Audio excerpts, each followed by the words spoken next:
Yeah. Okay. That's it.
Welcome back to Pantech e-learning channel. This is R. Divyanjali from Pantech. Dear participants, am I audible to all of you?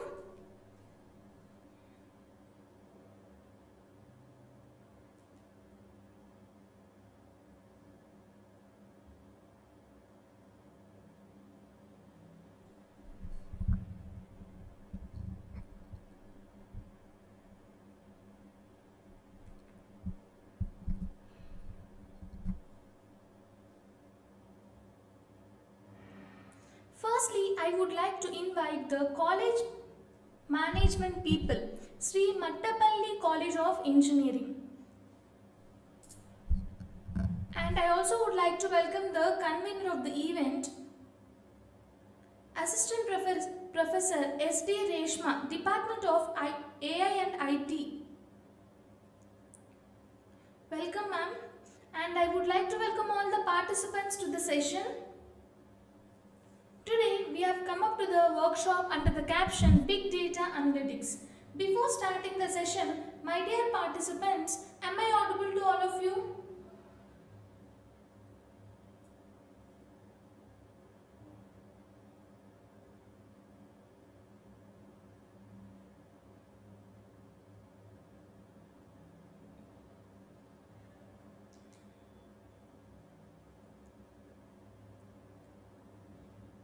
Yes, my dear participants, am I audible to all of you? Please do reply. Dear participants, I would like to tell one thing before starting the session. This is not your regular classroom session, so please make the session interactive. Okay, fine. We have come up to the workshop under the caption Big Data Analytics, right? Okay, fine. This session is being conducted by Pantech e-learning. Along with college management, associating with the college management, Pantech e-learning has been conducted this workshop.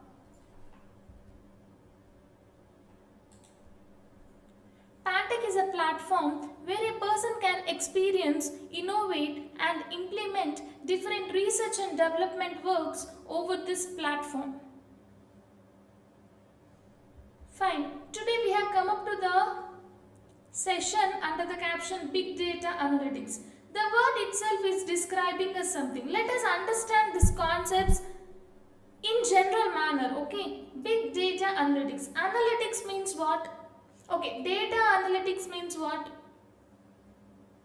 Analyzing our input data, or something like computing, mathematically, something like calculating the input data, right? Big data means a huge amount of data, large amount of data, excess data, correct? So, we are going to work with something like huge amount of data and calculates what that particular data is, okay? Scientifically analyzing and mathematically calculating. Fine, let us know in detail about this big data analytics.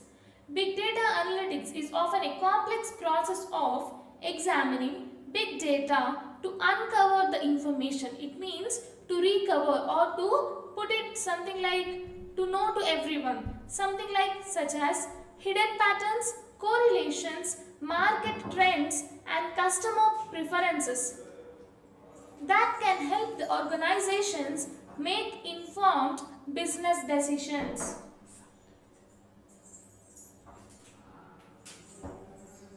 On a broad scale, data analytics technologies and techniques give an organizations a way to analyze the data sets and gather new information. Business intelligence queries answer basic questions about the business operations and performance.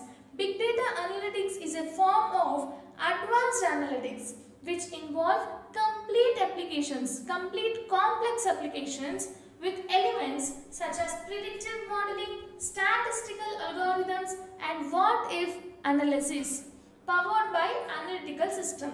In simple way, in general terms, I will define you, not in complex. Okay, so big data analytics means analyzing the input data and work with something like huge amount of data and recovering the information, something like hidden patterns, something like any secured information that it has to be analyzed. Okay, why big data is important? Organizations can use this big data analytics systems and softwares to make the data driven decisions that can improve the business related outcomes.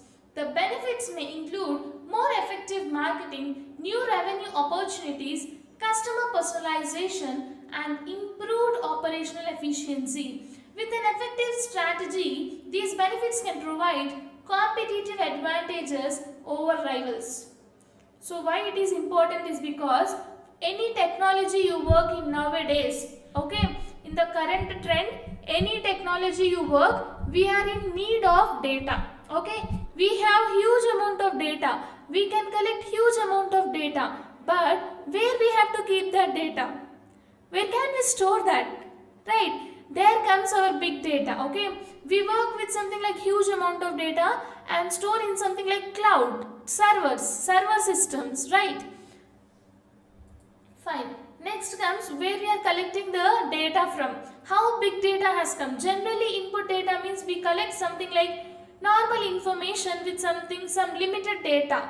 But here we are going to work with big data. The word itself is telling we are going to work with something like huge amount of data. If you consider some past days, okay, few years back we used to work or we used to speak telephones, right? When we speak with the telephones, a person A, person B, if you consider, first person has to tell hi, right? After receiving that, the other person have to tell return reply like hi, correct? So it will take long time.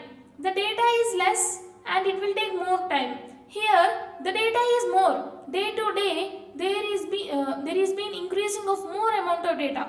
If you consider a student's data also, okay, something like what type of data will be there in the phone if you consider phone. Yes, dear participants, I would like to make the session to make you understand easily. So please let me know whether am I audible and whether you people are understanding or not, whether it is interesting or not. I don't like to bore your session, okay?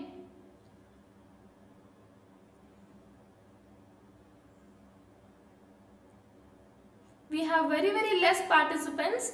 You can please inform to your friends as well. They'll join, they will listen the session. It will be helpful for them for sure.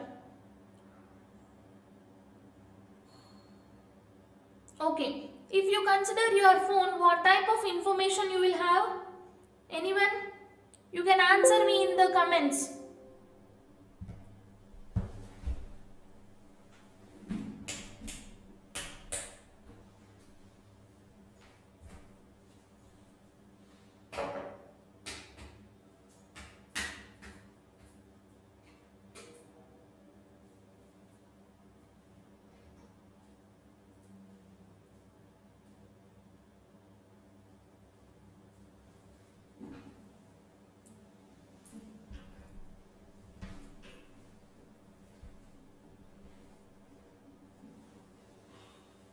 Yes, dear participants, what type of information you will be having?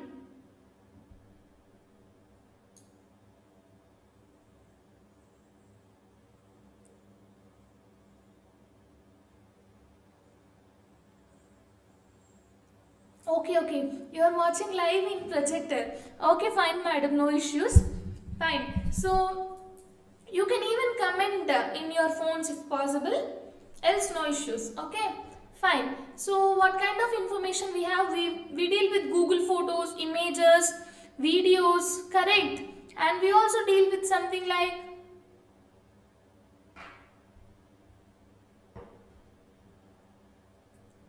we also will deal with something like social media, right? You can see here on the screen as well. We have different sources of information.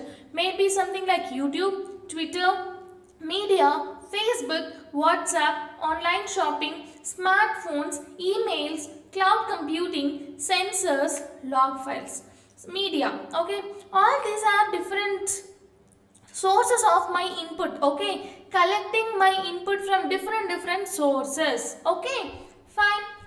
Next comes, what are the different types of data we are having? We understood what is big data analytics, analyzing and calculating mathematically our input information, huge amount of input data, right? So what type of input data we can have? We will have these following three types of data. What are that? The first one is structured data. Second one, unstructured data. Third one, semi-structured data.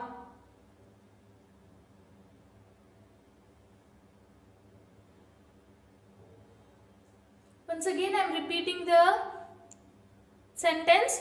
There are mainly three types of big data analytics, types of input data. The first one is structured input data. Second one, unstructured data. Third one, semi-structured input data.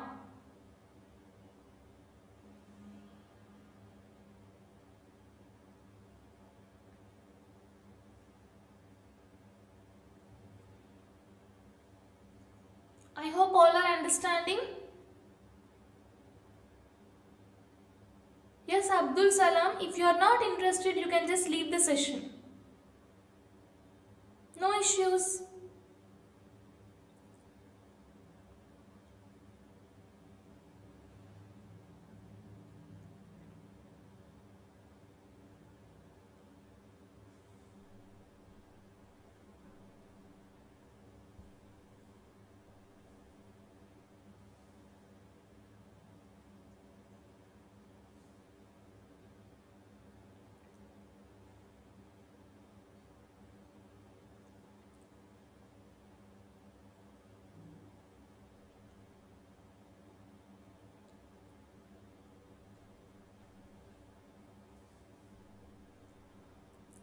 Yeah, so we'll continue the session.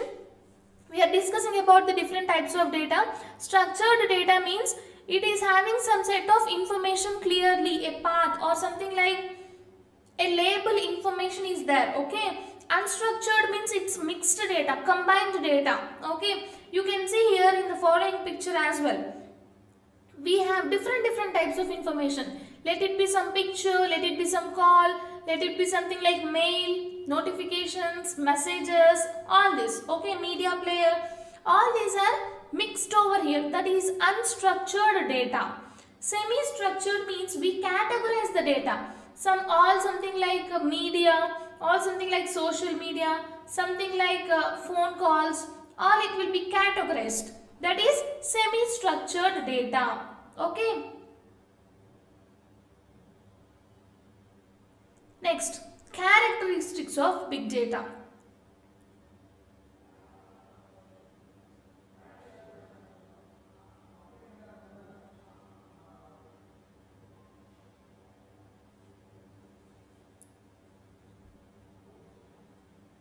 So these are the following characteristics. What are they? We have 5 V's. You have to understand what are these 5 V's representing actually. Okay. Volume, velocity, variety, value, veracity. What are these? Volume means content, right? Something like liquid information, right? So velocity means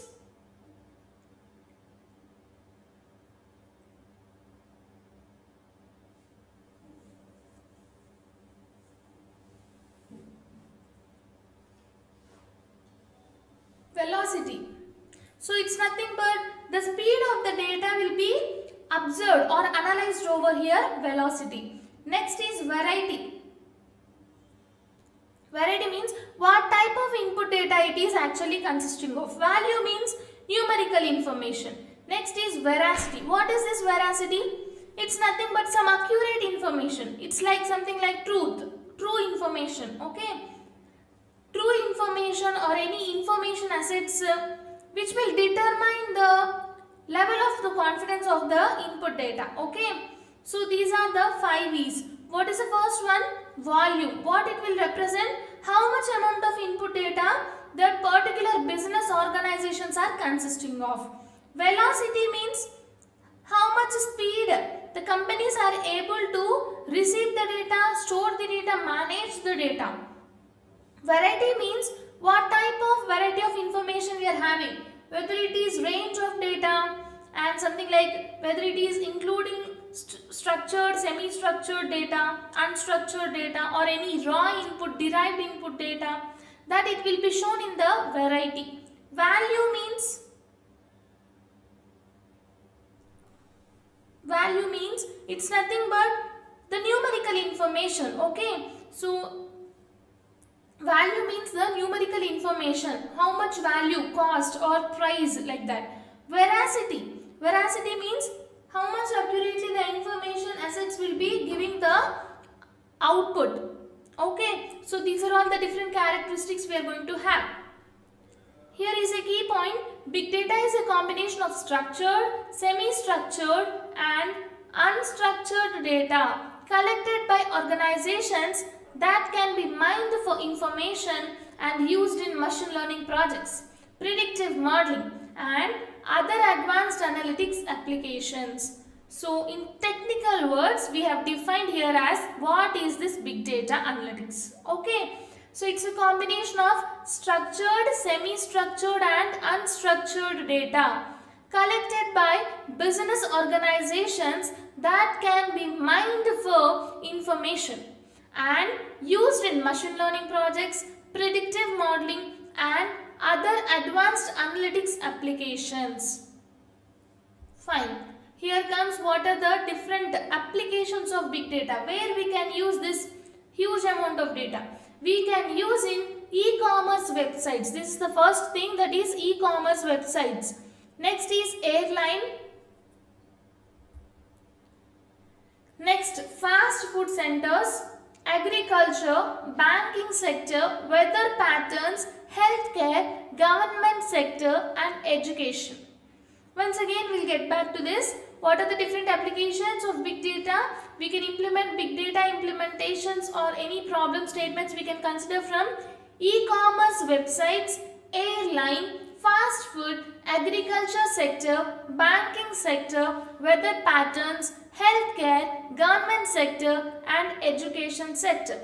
In all these areas, we can implement the big data applications.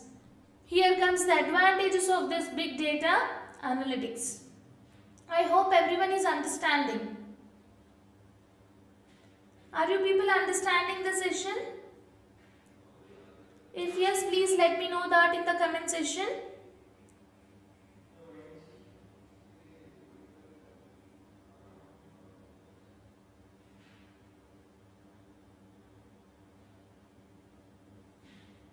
Okay, so here are the advantages. First one, easier to identify the potential risk.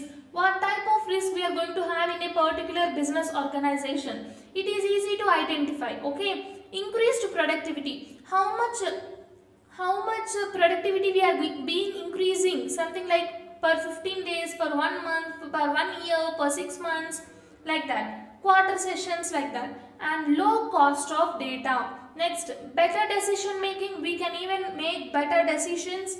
Next, data driven innovation. Next, market knowledge. We can analyze what is the market's needs and necessities. Okay, fine. We have various tools where we can implement this big data implementations or applications. Here are few such. Data storage and processing, data analysis, data warehouse, SQL database, real-time processing, messaging system. These are the various tools we are having where we can implement our big data applications. Here today we are going to have an application along with machine learning. Okay, why I am relating, if you might be watching few videos of our Pantech e-learning, so it will be interlinked with machine learning projects. Okay, whether it is cyber security, blockchain or anything, it will be interlinked with AI application. Okay, why? Because only working with one set of technology is gone, that era has been gone. Okay, it's the basic level.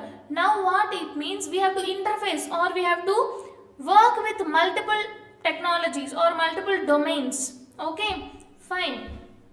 So today I have considered something like intrusion detection application. Okay, we are going to implement our application in Anaconda Navigator software in Jupyter Notebook editor window in Python language.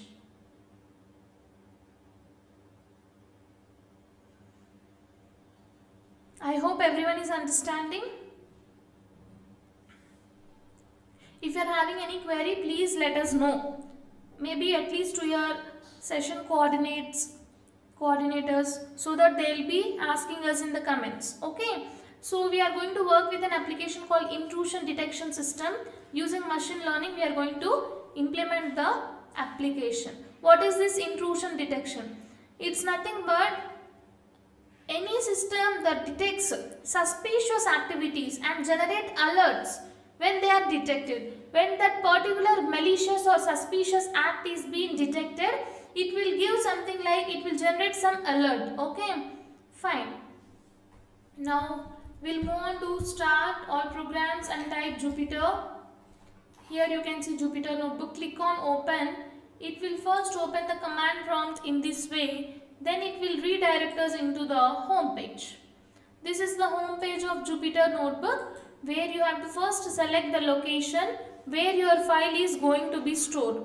Generally, my files will be in downloads, so I'll select that location. Now here you have to select the application. .ipynb represents coding file. So click on this ipynb file, you will get the coding. Okay, so we are implementing our application in Python language, right? Why Python? We already have hell enough number of programming languages. Am I correct? If we learn complete C, again we have to start C++. Complete C++, next start Java, next .NET, Python, right? One after the other. In one semester one language, the other semester next language. Interconnected, correct? Again labs, correct? The same thing. Why we have come up to one more new language? Because each language has its own features, own advantages, okay, own importance. Why Python? Because Python is a basic beginner language.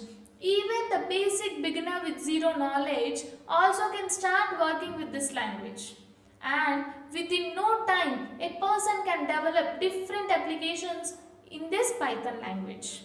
Okay, fine. It is having few features making it so special to use this particular language. What are that? Python is an interpreted language. Interpreted means line by line execution language. Okay, it won't execute complete code at once. It will execute the code line by line, one after the other. Okay, next thing is, it is a high level programming language. It's same like an English language, and it also can be used in different platforms. Something like Windows, Mac of operating, Linux. Okay, all these operating systems we can implement Python applications. Okay, that's why we call this Python language as a cross-platform language. And it is having one more feature making it so special. It is having standard library files, nearly 16,686 library files. Now it's been updating day to day number of library files. Okay, fine. Now I'll explain you the implementation part of our application. This is the Jupyter Notebook Editor window. Here you can see a rectangular box, right? This is called as a cell. Whatever the content you are writing within the cell, it has to be saved with save and checkpoint. This is save and checkpoint. And if you want to add more number of cells, click on the plus symbol. If you want to delete any cell, click on scissors and copy paste in the same format, and we can run the code in two ways. One is click on shift plus enter on your keyboard, and the other way is click on run symbol one after the other line. I hope it's clear. Am I clear till now? Am I clear till now? If you are having any queries, please let us know in the comments. Okay, I'll get back to each and every query at the last 5 minutes. Fine. So, we'll start now working with our input file. My input is in the form of a CSV, which is nothing but an Excel sheet input data. That complete file I have to read into the program now. If I want to work with something that input data, I should have few library files. My dear participants, please do listen. This is very important. It will be helpful for you to develop your mini major projects. Even for any conference, IEEE conferences, you can attempt. Okay, you can start working on from now. Take your own problem statement, IEEE problem statements, papers, okay, latest papers you collect. You work on any problem statement. It will be helpful. Okay, all the application procedure is same, implementation only different. Understanding? Fine. So, in order to work with some input data, I should have few library files which are required to work with my input. Okay, what are they? First one, pandas. Second one, numpy. Third one, matplotlib library. Fourth one, seaborn library. Fifth one, sklearn library. Once again I am telling you, we need 5 main important library files to develop any application, especially in machine learning, in AI, deep learning, data science, okay, any technology you consider. If we are especially working in AI technology, blockchain also, and also this Jupyter notebook, okay, these library files are mandatory, okay. Import warnings means neglect the warnings which are to be neglected. Pandas. Import pandas as PD variable. Pandas is a library file used for accessing of my input data. To access my input data, to read my input data, I am using this pandas library file, and it is represented with PD variable. Next is import numpy as NP variable. NumPy is a library file used for numerical values accessing purpose.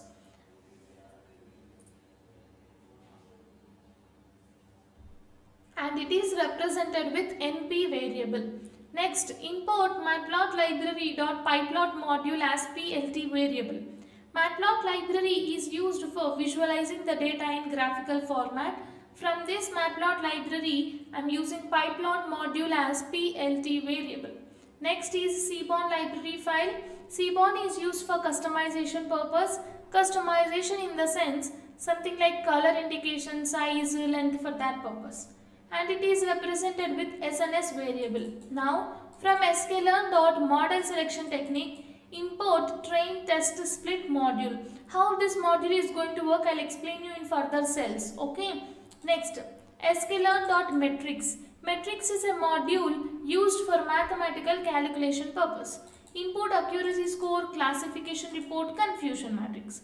These are my output modules. Fine. Let us move on to the next cell. This is my input file, CSV file, Excel sheet data. That file I am reading into the program with the help of pandas, and I am storing the complete file into a very small variable called df. Okay. Here df is just a variable. Okay, now I have applied header function. By default, it will display first 5 rows with all the columns that are present in my input data. How many columns are there? 42 columns of information I have, which is consisting of duration, protocol type, service, flag, source byte, destination bytes, land, wrong fragment, urgent, destination host, all such data. Last one as label. It means whether it is normal or abnormal. That is what we have to get output as, correct? Remember one thing, in machine learning, we generally work with past information. For past information, recorded information, we already have the output, correct? So, here what we do, we already have the output. We want to know how much accurately an algorithm can predict my information. Understanding? Fine. So, let us see which algorithms we are going to implement in machine learning for our problem statement, for our input data, and which algorithm is giving me the best result. Okay, fine. So now I have applied dot columns function, which will give me what are all the columns that are present in my input data. Okay, so you can see these are all the column names. Okay, next is information block. It will describe for each and every column whether it is consisting of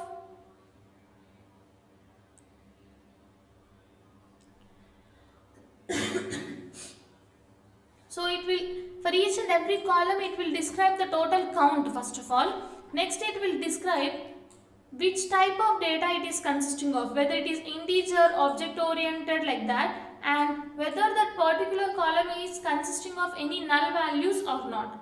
This and all it will be described in this information block. Okay, once again I am telling you, information block describes three parameters: total count, and whether that particular column is consisting of null values or not, and which type of data type it is consisting of.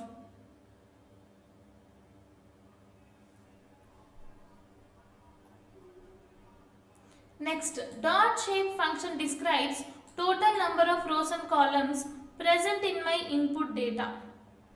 Next, df dot is null dot sum function. Whether there are any null values present in my input columns, if present, how many null values are there? That it will be illustrated here. For each and every column, it will describe me whether there are any null values are there. If present, how many null values are there?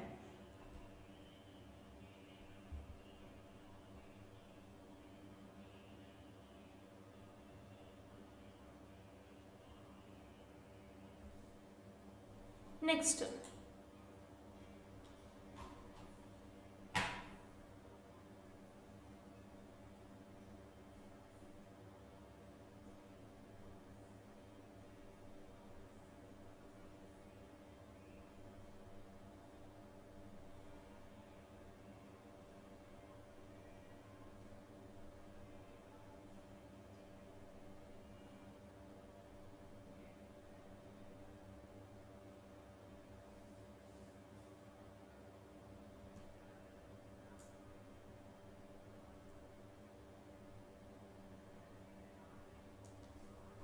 So next is, first it will print the data set, it has printed. Next, for each and every column, wherever the column data type is object oriented, it has to consider the unique data. Okay, unique means different from each other. Such unique columns has to be stored in this variable. Now, for each and every column, how many categories are there? That it will be printed. You can see here, distribution of categories and service value counts. It means first it will print the feature, how many categories are there, how many unique categories are there. Okay, for each and every feature it will describe how many unique categories are there. Okay, now from sklearn, import pre-processing.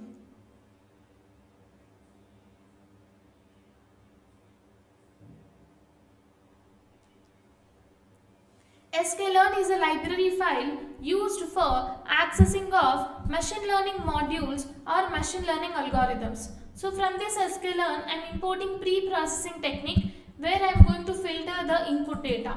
Now I am going to use this label encoder module. What this module will do? Generally encoder means converting any form of data into binary format. Okay, label encoder means converting the labeled data. It means already the data is labeled with zeros and ones. Okay, output is already known. That output known data we have to encode. After encoding we have to store in this variable. So first of all I will take the module and store. Now here I have applied that module to the columns. Protocol type, service, flag, For these columns I have applied label encoder and store the encoded information in the same column. Now again I have applied header function which will display first 5 rows with all the columns. Next information block, it will describe the total count, whether the columns are consisting of null values or not, and which type of data type it is consisting of. Now we are taking label column information and store in this variable. Okay. Now label distribution training set, value counting the information. These are the labels. Okay. How many are there? Particular labels. You can see here count plotting. Okay. Now replace normal as 0 and different types of labels as 0, 1, 2, 3 like that. Okay. We have 0, 1, 2. Right. So we are replacing that information with zeros and ones. Next store in new df variable. For this new df variable I have applied header function. It will give first 5 rows of data. Now taking this new df into a new column called label column. Now header function you apply, you can see first 5 rows with all the columns. Last column what you got? Label column. Okay. Next dot information block describes what type of input data I am consisting of. First it will give me the count, next it will give me whether it is having null values or not and which type of data type it is consisting of. Next, taking the new input data into a variable, new data set into a variable, count plotting label column information. You can see here, under 0 how many are coming, under 1 how many are coming, under 2 how many labels are plotted. You can see the count plotting here. Next, from sklearn.ensembling technique, I have imported extra trees classifier. It's like decision tree algorithm. Okay, an algorithm. Taking the algorithm into a variable, now I am dividing my input and output. Except label column, all columns to be stored in x variable. Only label column information I will store in y variable. Now fit the training data to this variable, to this algorithm. Next, feature importance to be printed. I am going to get my output or feature importances in the form of array. I don't want any array of elements, right? That's why I am going to take these feature importances and store in these variables serially. Okay. Now plot the same features in graph. We have done nothing new here. We are analyzing the data in graph because we are working with huge amount of data. So only. Okay. Now from sklearn.model selection technique, I have imported train test split module. How it is going to work? I will show you here. Just a second.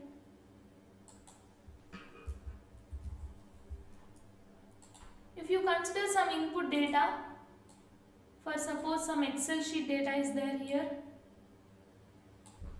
consisting of number of rows and columns.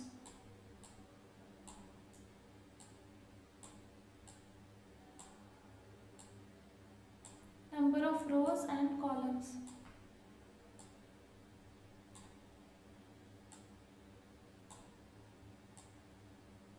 In this number of rows and columns, that is Excel sheet data, I have input as well as output. Right? X is my input, Y is my output. Now I have to divide this input and output in certain ratio as training and testing. 6:4, 7:3, 8:2, 9:1. Okay.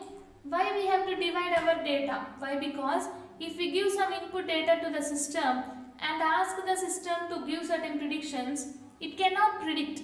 It doesn't have that much ability. That's why we are training the model. That is why we are dividing our data into training and testing category. Training data is used to train the algorithm or train the model to make the algorithm understand what my input data consisting of. Testing data is considered as a new data. Whenever I give this testing data, it will be compared with the previous data set and going to find my output prediction. Here if you can observe, I am dividing or I am giving more amount of data for training, less amount of data for testing. Why? Because if we give more amount of data for training purpose, a system can understand our input data in a better manner. And if we give less amount of data for testing purpose, it will give me the best accurate results. Okay. Fine. So I will take something like 8:2. We can consider any ratio. Here I will consider 8:2. It means 80% data will be divided. This 80% data is called training data. This 20% data is called testing data. It becomes X train data. It becomes Y train data. It becomes X test data. It becomes Y test data.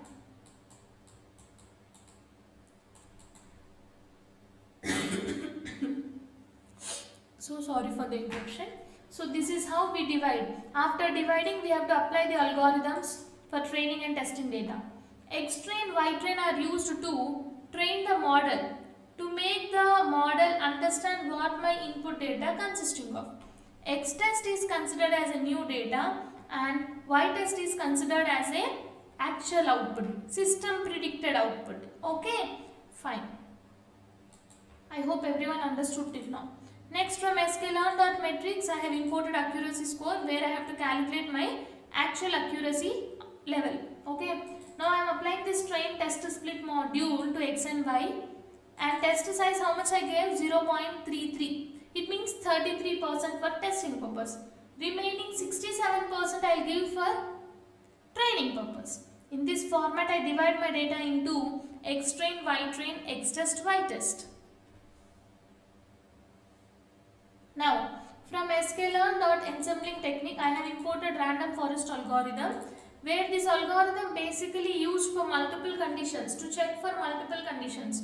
For suppose if we have one input, we will have one output. For suppose if we have 3 inputs, we will have 3 outputs, correct? So, based on majority voted output, the actual output will be determined. Here, I will be taking the algorithm into a variable. Next, fitting the training data to this variable. Next, prediction to be calculated with the help of X test data. Now calculate the accuracy score with the help of Y test and Y prediction values. How much score I got? 0.99. It means 99% accurately this random forest algorithm is able to predict the input data. Okay, fine. Now from sklearn, import metrics, a module which is used to calculate mathematically. Now from sklearn.metrics, import confusion matrix, where I am going to plot my output data in a matrix format. Now from sklearn I have imported SVM, that is support vector machine algorithm. This algorithm uses a kernel function k of f. Using that function, my input data will be plotted in 3 ways: linear, S-curve, or something like 3D plotting. In these 3 ways, as per my input data, it will be plotted. Now taking the linear SVC kernel into a variable, random states 20 we have considered. We can consider any number of random states. It might be 0, 50, 100 like that. Now taking the algorithm into a variable, now fitting the training data to this variable. Next, Y prediction to be calculated with the help of X test data. I got my Y prediction in terms of array of elements. Okay. Next, I have to calculate the score. Okay, score to be calculated with the help of Y test and Y prediction values. I got output as 0.97, it means 97% accurate results. Next, confusion matrix has to be plotted with the help of Y test and Y prediction values. You can see here I am plotting the confusion matrix. How many are coming under good and malware? Malware means malicious, negative like that. Now see, with the help of Seaborn and heat map function, I am plotting the matrix and not given as all the true values to be plotted. CMap given as what are the color indications, format as floating point indication, X label, Y label is being given. When I plot the data, you can see here this is the confusion matrix. How many are counting under good and malware? The first columns represents the actually truly given data. The last row represents the actual predicted information, system predicted information. Okay, fine. Now I have calculated something like using SVC and using random forest algorithm, right? So that results I have to compare now. Let us compare the results. from matplotlib.pyplot module. That module I am taking as PLT variable. Next numpy, which is used for numerical values and it is represented with NP. Now taking the objects as random forest and support vector machine. Y position taken as length of the objects. Performance considered as model accuracy levels. Okay. Now going to plot my data in bar chart. X label, Y label, title is assigned. When I plot the data, you can see the comparison here. Which algorithm giving you the best result? Random forest algorithm giving you the best possibility result. How much result? Nearly 97% accurately. This algorithm can predict my input information. This is what we can conclude. We already have the input and output. We are finding how much correctly an algorithm is able to predict my input data. Right? So random forest is able to predict it 97% accurately. Understood everyone?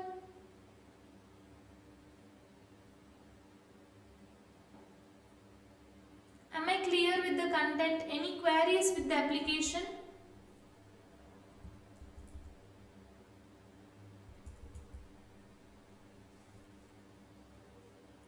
Dear participants, if you are having query, please get up and tell to your ma'am.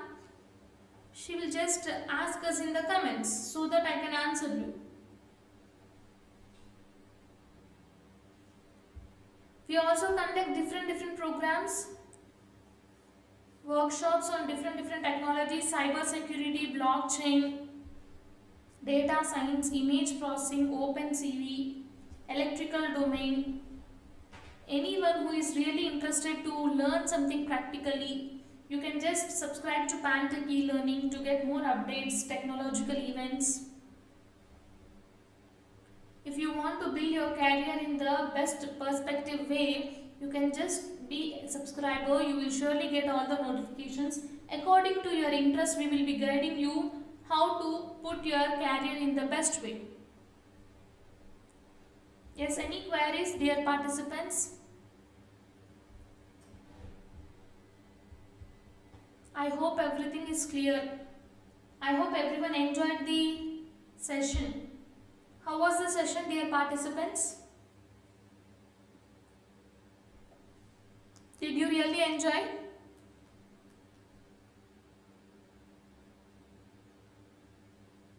Okay, one more important thing is the attendance link is posted. It will be active only for 1 more hour. That's it. Okay. After the session, till 1 hour only you can access that link. So please do fill your attendance link which is already posted in the comment section. Okay. So we'll wind up the session. Firstly, I would like to thank the college management for conducting the session. That too on the very booming technology, big data analytics.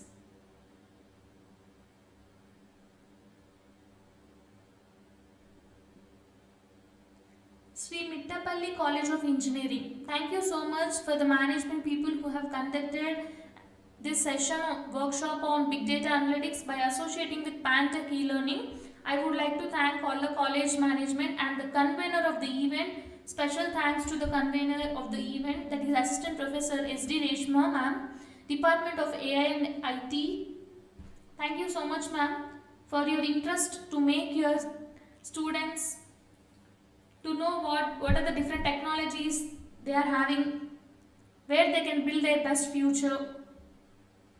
Thank you so much for associating with Pantech e-learning, my dear ma'am. And I also would like to thank all the participants who made the session so interactive.